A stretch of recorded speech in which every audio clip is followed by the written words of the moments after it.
ID, the Future, a podcast about evolution and intelligent design. Welcome to ID the Future. I'm your host, Andrew McDermott. Today, we'll listen to the concluding half of a remarkable and candid discussion about the limits of Darwinian evolution and the arguments for intelligent design. This is a conversation recorded in 2019, hosted by Peter Robinson for his program Uncommon Knowledge, and featuring philosopher of science, Dr. Stephen Meyer, mathematician and author, Dr. David Berlinski, and Yale professor of computer science, Dr. David Gelernter. The discussion was inspired by Professor Gelernter's 2019 essay, Giving Up Darwin, a fond farewell to a brilliant and beautiful theory. In the essay, Gelernter points to Meyer's 2013 book, Darwin's Doubt, for convincing him that Darwin has failed. Gelernter also points to Berlinski's book, The Deniable Darwin, as essential to his change in thinking. And so, Robinson brings them together for an honest conversation about Darwin, his brilliant and beautiful theory, why it's time to move past it, and why intelligent design might be a more adequate alternative. In part 2, the focus turns from the inadequacies of Darwin's theory of evolution to the merits of intelligent design. Although all three men are in solid agreement that Darwinian evolution fails, they differ on the question of intelligent design. Berlinski's attitude towards intelligent design is warm but distant. For Gelernter, questions of human suffering and the purposes of an intelligent designer give him pause. I don't look at the world as we know it, as more likely the result of intelligence than random playing around, Gelernter says. There are wonderful things, but on the whole, I'd fail this world if I were grading it. Dr. Meyer, on the other hand, sees a powerful signal of design in the world, even as he acknowledges the suffering within it. He sees evidence of both aboriginal design as well as decay, which aligns not only with the scientific principle of entropy, but also with the theology of a fallen world. This leads the conversation to the topic of consciousness, and finally to the search for new mechanisms to replace neo-Darwinism. Let's jump back into the conversation now. This is Dr. Meyer, Dr. Berlinski, and Dr. Gelernter with Peter Robinson. Intelligent design, from David Gelernter's essay. The evidence suggests to Meyer, who's seated with us today, that an intelligent designer must have been responsible. I can't accept intelligent design as Meyer presents it. Close quote. You also have seated next to you David Berlinski, who has said that his attitude toward intelligent design, and I'm quoting him, is warm but distant. It's the same attitude that I display toward my ex-wives. So you have one man who can't accept it, another man who definitely wants to keep his distance. That leaves Meyer out. So, well, I don't know, you want to start the easier case? Try to convince David? Tell us what intelligent design is that distinguishes it from some kind of effort to sneak God in by some back door. Sure. The intelligent design... Parenthetically, one word. Yeah. That's definitely not Steve's intention.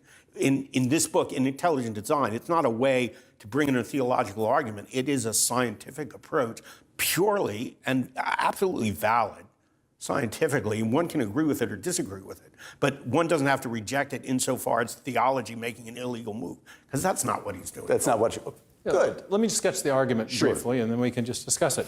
The big discovery of the 1950s and 60s was that the DNA molecule encodes information in a roughly digital or alphabetic or typographic form. Why do you use the term digital? Well, because in computer science we have characters, zeros and ones. I see. This is Crick, 1957. It's the sequence hypothesis. He realized that the information in DNA, or the chemical subunits of DNA called nucleotide bases, were functioning like alphabetic characters in a written text, or like the zeros and ones in a section of computer code.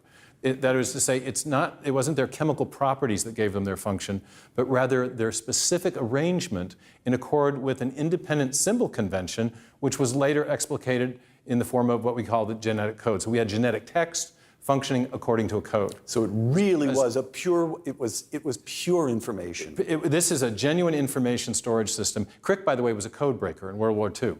So this is fascinating, is an application of the information sciences to molecular biology. Now this is the argument that I make, is that what we know from experience is that information, whether we find it in a hieroglyphic inscription or a paragraph in a book or information embedded in a radio signal or in a section of computer code, whenever we find information and we trace it back to its ultimate source, we always come to a mind, not a material process.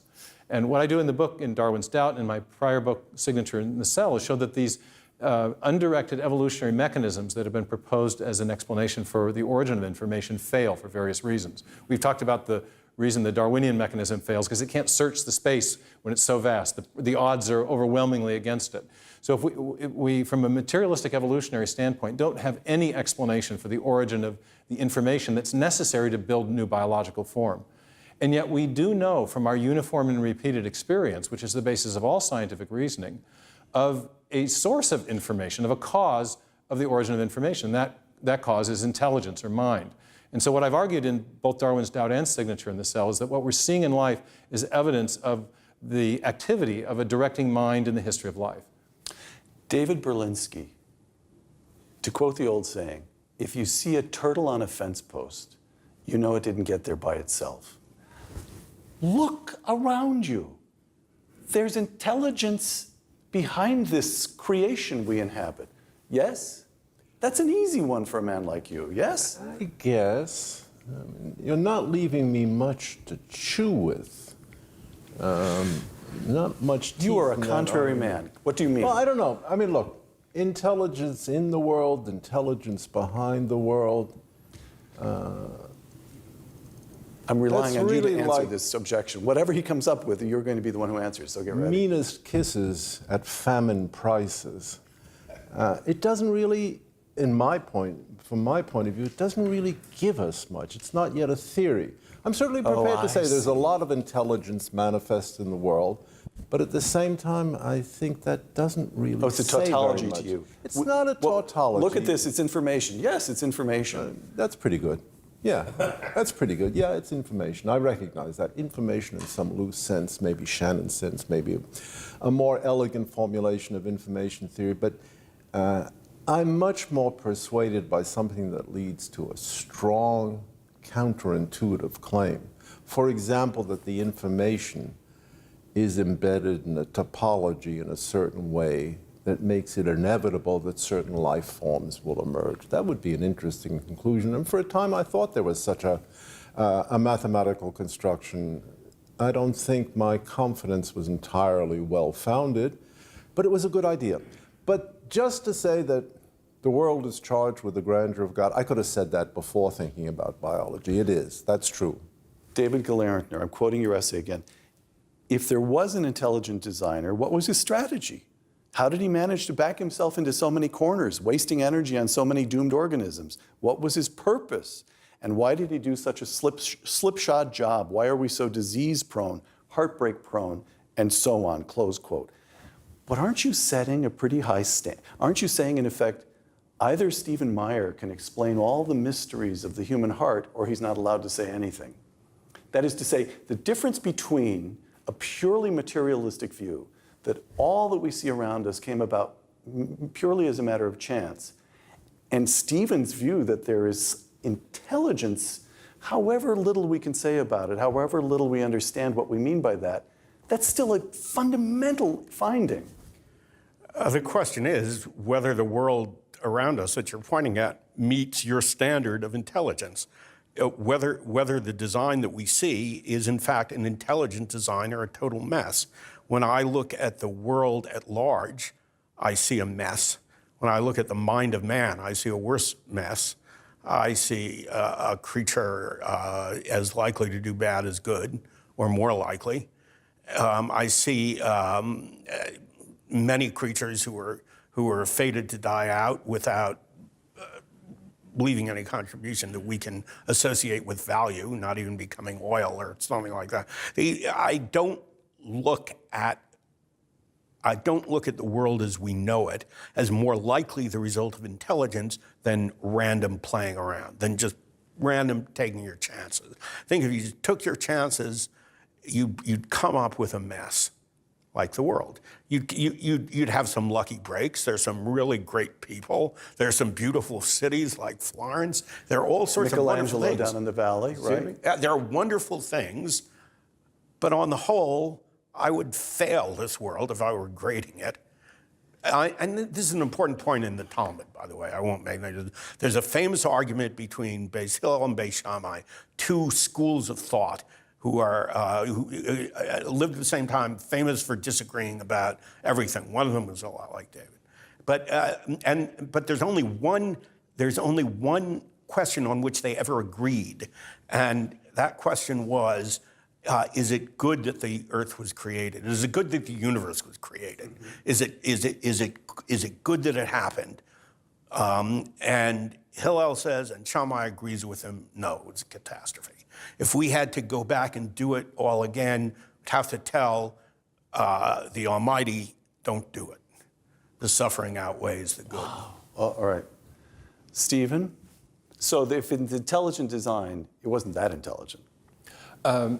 I look at it a little differently. I see two things when I look at nature. I see evidence of design, or aboriginal design. Aboriginal meaning? From the beginning, in different groups of organisms. From the get-go. But you also see evidence of decay. And that's also something that's consistent with when designers make things, then there's this thing we call entropy. And I think here a theological perspective does help, because I think from the Judeo-Christian perspective, you would expect to see both evidence of original creation or original design, but you would also expect to see that something's gone wrong in nature as well. Yes. And I think we see both. So my theological perspective does inform my ability to answer that question about the things in nature that don't look so well. It's interesting, for example, the problem of virulent bacteria, nasty bugs. They are invariably the result of a loss of information as a result of the mutational process. So the very process that the Darwinists have invoked to explain the origin of good design is actually, I think, responsible for the evidence of decay.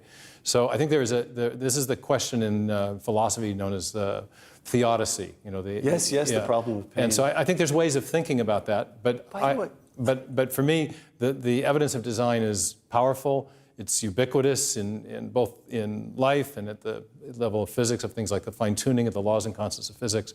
So I see a very powerful signal of design, but I don't deny the decay and the suffering in the world, and I have a theological way of understanding that. If the bad viruses are always a result of a defect, that fits the theology perfectly.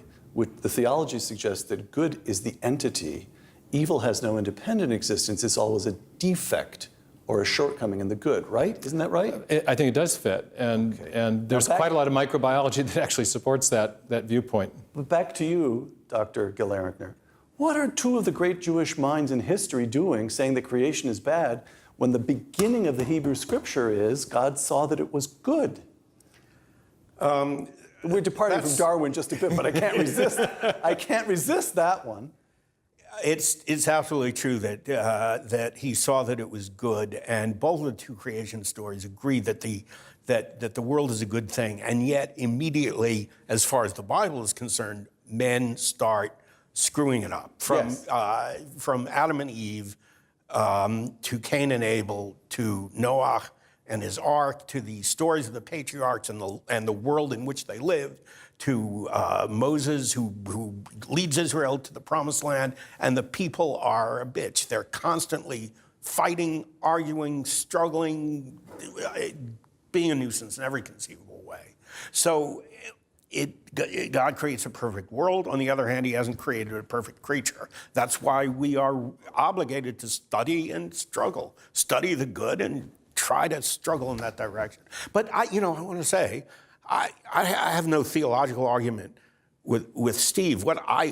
My argument is with people who dismiss intelligent design without considering it seems to me, it's widely dismissed in my world of academia as some sort of theological put-up job.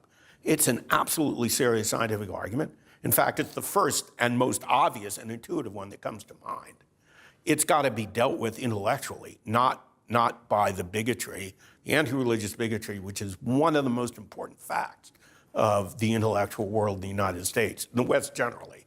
today. The case for intelligent design is not based on, we can have a theological discussion as we've had a bit here, but the case for intelligent design isn't an interpretation or a deduction from the scriptural text. Right. It's an inference from biological evidence. And in that sense, it's different. And he makes that assertion, and you say, yep, he's being honest about that. And anybody can check. Not only that, but I think it's an important assertion because outside the scientific world, one might not know how ideologically bent the world of science, parts of the world of science are becoming. I say it with real sorrow, and it's certainly not true of every scientist or even of most scientists, but we have a cautionary tale in what happened to our English departments and our history departments. It could happen to us. All right, God forbid, you're setting up my sort of my last round of questions here. I'm going to quote you once again, David Gelernter. Darwinism is no longer just a scientific theory, but the basis of a world view and an emergency religion for the many troubled souls who need one, close quote. Now, lots of people have invested lots of energy in discrediting Dr. Berlinski and Dr. Meyer over the years. You, Dr. Gelernter, are a professor of unquestioned competence and achievement in computer science. And computer science is with it, baby. It is right at the middle of the new world we're creating. It's technocracy. We don't have to ask ultimate questions. We just have to deal with zeros and ones. It's totally rational. It's producing a cornucopia of new wealth. And now Gelernter goes over to the other side? He's been with us all along. So what's the reception been Traitor. at New Haven and in your profession, in academia? I mean, it's a serious question. What's going on? Okay. I have to make a distinction between the way I've been treated personally, which is in a very courteous and collegial way by my colleagues at Yale. They're nice guys, and I like them. They're my friends. On the other hand, when I look at their intellectual behavior, what they publish, and much more important, what they tell their students,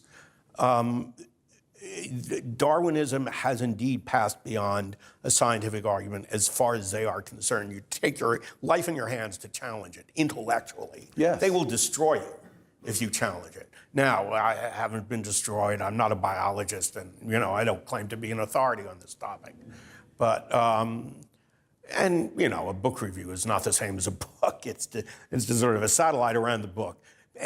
Anyway, it remains the case that I have nothing personally to charge my colleagues with. But what I've seen in their behavior intellectually and at colleges across the West is nothing approaching free speech on this topic, is a bitter rejection, not just a sort of bitter, fundamental, angry, outraged, violent rejection, which comes nowhere near scientific or intellectual discussion. I've seen that happen again and again. I'm a Darwinism. Don't you say a word against it, or I don't want to hear you, period.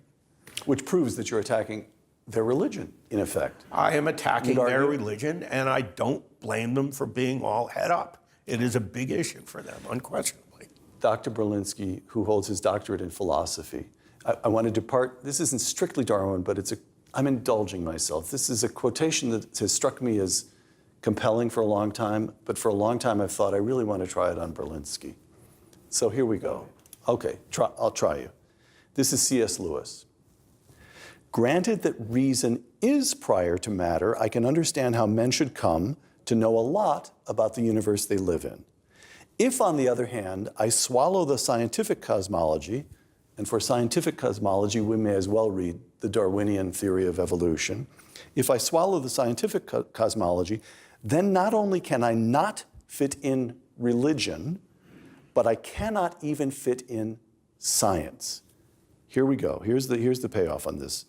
If minds are wholly dependent on brains, and brains on biochemistry, and biochemistry on the meaningless flux of the atoms, I cannot understand how the thought of those minds should have any more significance than the sound of the wind in the trees, close quote.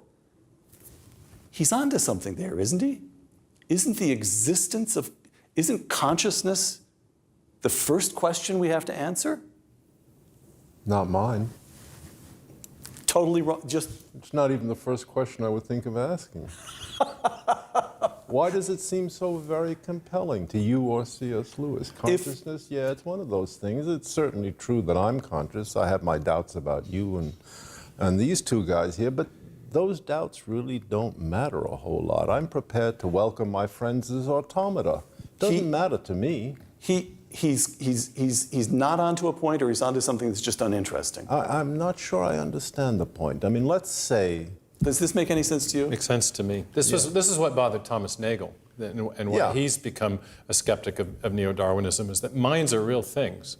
And if you can't give an account of where they came from or what they do that isn't itself self-defeating, then you end up in a really incoherent philosophy. To Gelernter to break the tie, because his latest book was on consciousness.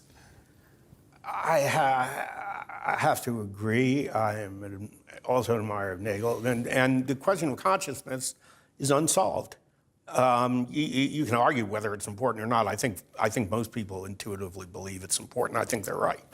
But the question of the origins of life and the origins of consciousness are the intellectual bookends of modern science and philosophy, and we can't say much about either of them. We can't characterize either of them, and if we can't characterize them, we're not really in a position to explain how they emerged.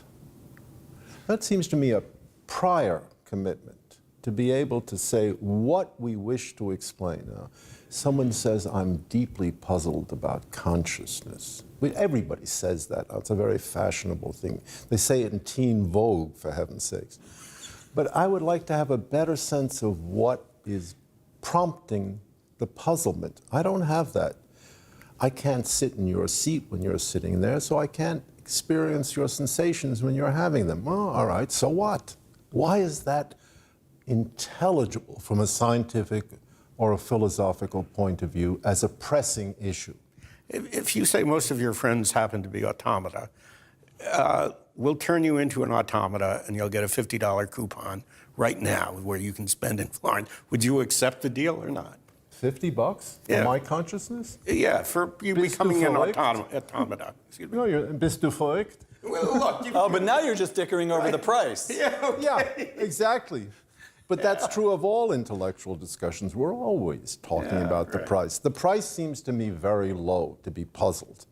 There are lots of things that are puzzling in the world. Some of them we understand, some of them we don't. But you value your consciousness at least at $50. Yeah, $50 for my consciousness. At least you've established a floor.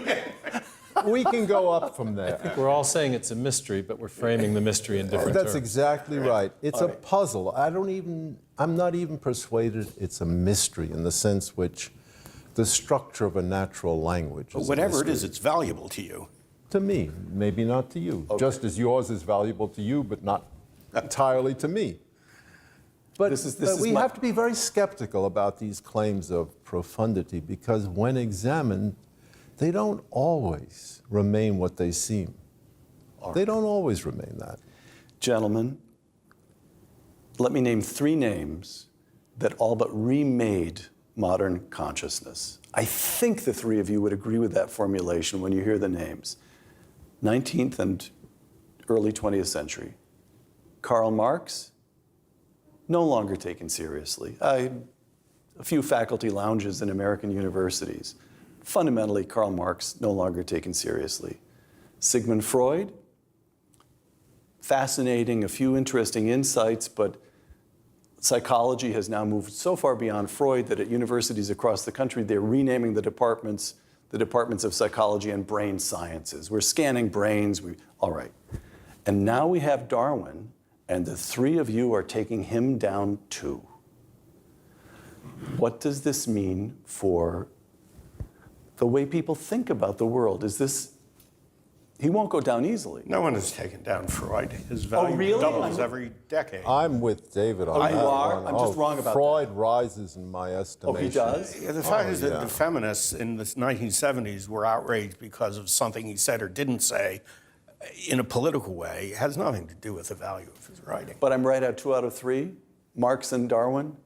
Certainly with Marx and Darwin. Marx is kind of a windbag. Let's agree on that.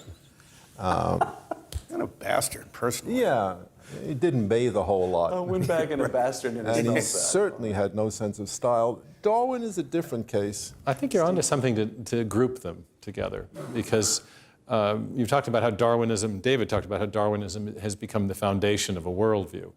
And if you look at the questions that they address, Darwin tells us where we came from. Marx has a utopian vision of the future, and Freud tells us what to do about our guilt.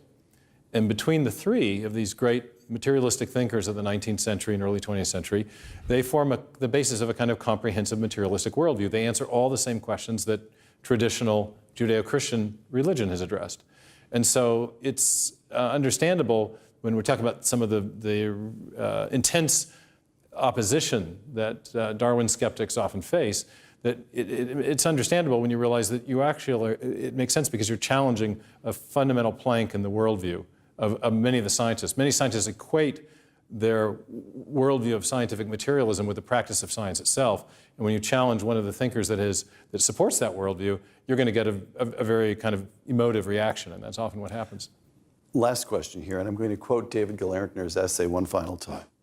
Darwin now poses a final challenge.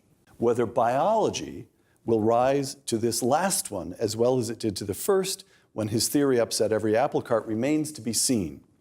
How cleanly and quickly can the field get over Darwin and move on? Striking sentence. This is one of the most important questions facing science in the 21st century, close quote. Is it generational? Does a whole generation of biologists have to die before the field gets over Darwin? What's going to happen here? Might be generational at the very best. I think that would be a great outcome, is to have the old guard die. But you know, religion is imparted more than anything else by the parents to the children. And the young people have been brought up as little Darwinists. I mean, kids I see running around New Haven are all Darwinists. Anyway, the students in my class are all Darwinists. So these guys know more about it than I do. I'm not hopeful. Well, I think Darwin is eternal. Because Eternal. Eternal. The name is eternal, the idea is eternal, the belief, the commitment, they're all eternal. The theory will disappear, in good riddance to a bad theory. But no matter Excuse me, what... It was a beautiful theory. All right, it's a beautiful theory. Whatever it is, it will disappear. But whatever replaces it will be called Darwinian. No doubt about that. No matter what Christian heresy emerges in the tides of time, it's always called a Christian heresy. This will be a Darwinian heresy. But that legacy, that commemorative legacy, will never disappear. It's part of the history of the subject. Just like Newton will not disappear. Oh, but Newton, David Gelernter, see, I'm prepared for that one because I read David Gelernter's essay very carefully. and of course, he based it on your work and your work. Several but times. as this David says, look, there's a range of physical phenomena, very big things, planets, stars. Newton isn't too good at that. Very tiny things, quantum mechanics, tiny particles we can't see. He's not too good at that.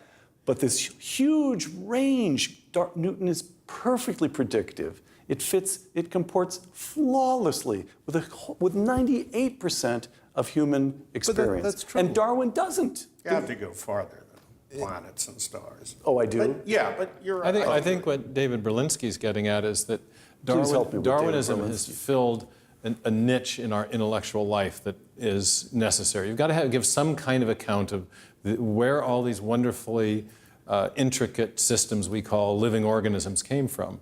And the fundamental commitment of Darwinism is some kind of bottom-up materialistic account where the molecules get more complex and form more complex molecules in cells, and the cells compete to form more complex organisms. So now what we're getting is post-neo-Darwinian theories of evolution that are trying to provide new mechanisms that will account for the things that the Darwinian mechanism doesn't account for. So even you who bear the scars of abuse from Darwinists say, Darwin may have been mistaken in his answers, but he was asking invaluable questions. He's asking invaluable questions, but I think he got it wrong. I think all Darwinians, in the broad sense, get it wrong. They're trying to explain something very, very complex in terms of bottom-up, undirected processes.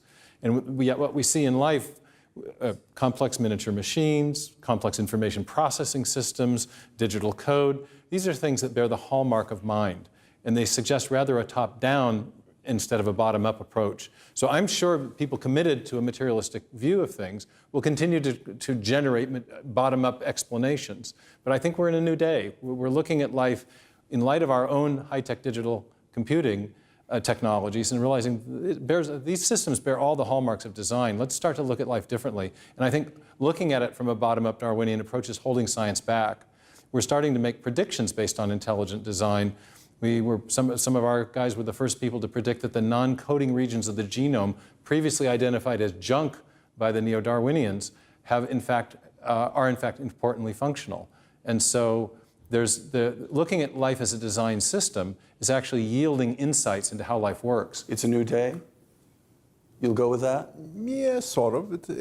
There's been big changes, let's put it this way. I think what we have determined is that Darwin created a 19th century local theory without looking at extreme cases that was reasonably successful for breeders, for the explanation of local characteristics like beak size or the growth of wings, but he entirely failed to explain what he thought he was explaining, the emergence of biological complexity on the species level or higher order levels. He wasn't able, it was a premature question to address an audience about the origin of species. He couldn't say anything about what he did not know, what he could not comprehend. And the fact that he did not know or could not comprehend these things is simply a reflection of the fact that we do not know or cannot comprehend those things in the 21st century. So the question addressed was widely premature in the 19th century. It's still premature. We're just learning the structure of intellectual inquiry necessary to understand something like the biological cell. And it's much harder a problem than we ever suspected. Much harder. David Gelernter, last word to you. Do you concur? It is much harder. Yeah, absolutely, it's a fantastically difficult problem. We'll solve it, but it's not going to be simple. David Gelernter, author most recently of The Tides of Consciousness. Thank you. David Berlinski, author of many books, all three of you, author of many books, but author, in this case, the relevant volume is The Deniable Darwin and Other Essays, and Steve Meyer, whose book, in this case, the relevant book is Darwin's Doubt. Thank you all. Thank you. Thank you to my friends. Yeah. I'm Peter Robinson for Uncommon Knowledge, the Hoover Institution, and Fox Nation. Thank you.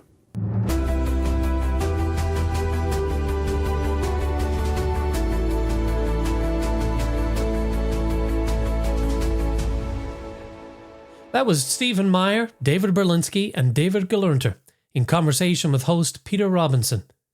We're grateful to the producers of Uncommon Knowledge with Peter Robinson, a production of the Hoover Institution at Stanford University, for permission to share this exchange on ID the Future.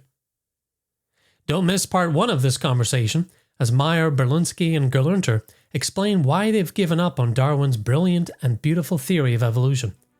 That's available as a separate episode. And if you'd like to read or listen to Professor Gelernters' essay, Giving Up Darwin, we'll include links to it in the show notes for this episode. For ID the Future, I'm Andrew McDermott. Thanks for listening. Visit us at idthefuture.com and intelligentdesign.org. This program is copyright Discovery Institute and recorded by its Center for Science and Culture.